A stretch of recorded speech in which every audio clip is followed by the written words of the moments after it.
Today I decided that maybe it would be fun to tell you a bit more about my past because I haven't always been a real estate agent. So to begin with, I have an identical twin sister. So when we were born, we were raised absolutely identically with identical clothes. And it was only when we were about 10 years old that the color of the clothes changed and we were allowed to have different colors. And we obviously were very, very close. And as we grew up, we were lucky enough to be discovered by a hairdresser who wanted to do our hair differently when we were 17 and had us walk down a catwalk. And it became a bit of a flurry of excitement in London. And suddenly there was a twin rage. So we ended up being models, not because we chose to, but because it just happened. And because it happened, we took advantage of it because it was really fun. We ended up traveling all over Europe, doing commercials and modeling and having fun. So in LA, we ended up getting involved in some movies. Friday the 13th, part 4 was a favorite of many people even today, which is there's conventions for the Friday 13th franchise. And then also I was in Once Bitten with Jim Carrey, playing a vampire, Wall Flanders. And then Camilla and I got to go to France and play, actually star in a movie called Le Jumeau, which means the twin in French. And the premise is a gambler meets both Camilla and I separately, and we are multi-millionaire heiresses. And he decides he's going to pretend he has a twin brother so that he can marry us both. As you can imagine, it's a comedy, not to be taken too seriously, but it was very fun to shoot. I ended up marrying somebody in France and having a lovely daughter, Manon, who is now living in Los Angeles here. And during the time of being in Paris, married, I actually had the opportunity of making dinner for Catherine Deneuve. Yes, Catherine Deneuve. It was a very terrifying experience. I actually invited her and a group of certain people in Paris to dinner and then got very nervous about it. But the amazing thing is that she actually sent a lovely bouquet of flowers the day before to say, I am so looking forward to coming to dinner tomorrow night.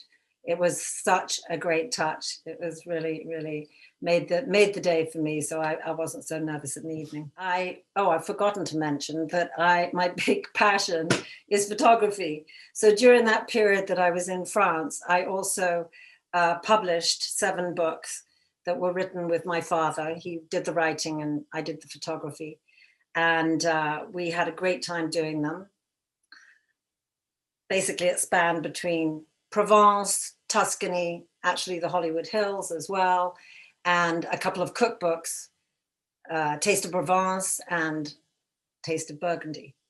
So that was a super amazing time for me where I could really be in nature and enjoy the experience of just photographing. So then it brought me to Los Angeles, again, back to Los Angeles. And I ended up, through my photography, bizarrely enough, creating a furniture line.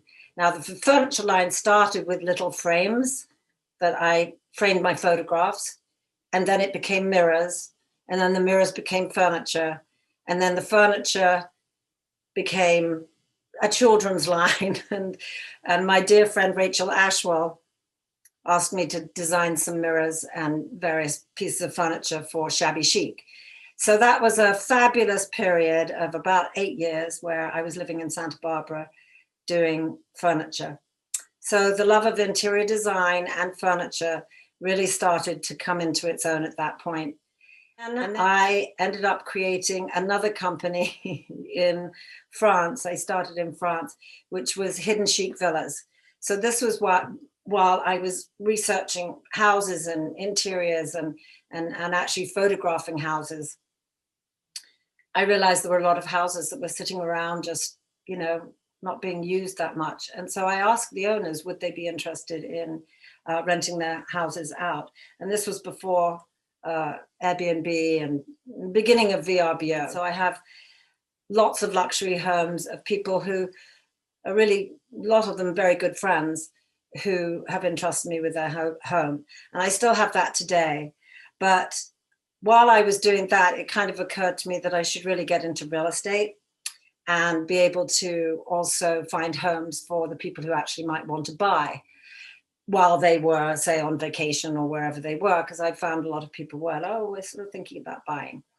So there is the full circle of how I came into real estate. Hope it was not too long. I have worn a lot of hats, but I really enjoy being in real estate, and hope I can help you out in some way in the future. So have a great weekend. Thank you.